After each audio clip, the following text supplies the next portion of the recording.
Manifestacija Šterne izvor života održava se 7. godinu zaredom na području općine Viškovo. Ta originalna priča spaja mjesta na području općine kroz kulturu, druženje i zabavu. Ovog su proljeća na red došle šterne u naseljima Globići i Široli.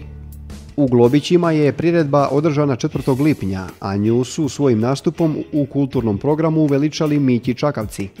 Publika je mogla čuti i instrumentalnu izvedbu Tare i Davida Peloze, dvojca na klavijaturama i gitari, te vidjeti nastup Ivana Rudanovića, poznatijeg pod pseudonimom Mali Kositjev.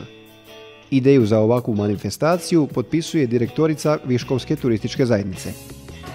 Zapravo ideja je došla spontano. Ja sam obilazila naš zavičaj i dakle u svakom selu sam vidjela jednu ovako prekrasnu šternu kao što je ova iza nas i pomislila kako su to male arhitektonske predivne građevine koje su tako neiskorištene sada i koje su prave male pozornice u mjestu.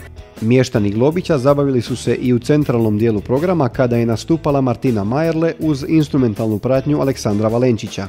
Zabave je dakle bilo u provjerenom formatu, red pjesme, malo ića i pića uz ukras u vidu emocija.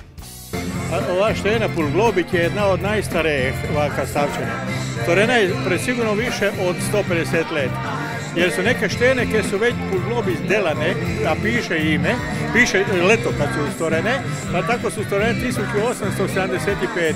A ljudi, ki se bivaju ovi stari Pul Globić, rekli su da je ova šterna najstarija, znači da je stvorena prvo tega, znači ima preko 150 let sigurno. Tako ide priča o šterni Pul Globić, mjestu na kojem se nekad čitavo selo okupljalo kako bi raspravljalo o međuljudskim problemima.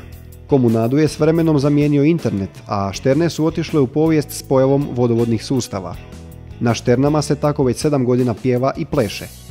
Mogu reći da nisam često imala priliku toliko blizu imati interakciju s publikom, obično su to neke puno veće pozornice i u principu niti ne vidiš ljude, oni su onako male točkice, ali mogu reći da je ovo jedno intimno iskustvo stvarno me napunilo emocijom. Evo, vidim da su ljudi zadovoljni i nadam se da su oni otišli punih srca kako sam ja ostala od njihove energije. Mislim da je ovo jedan lepi način oživljavanja te stare tradicije, až je Šterna idealno mjesto, praktički povijesno, kada su se ljudi nalazili, ima neku tu domaću toplinu i vidi se da su ljudi željni takvih intimnih okupljanja.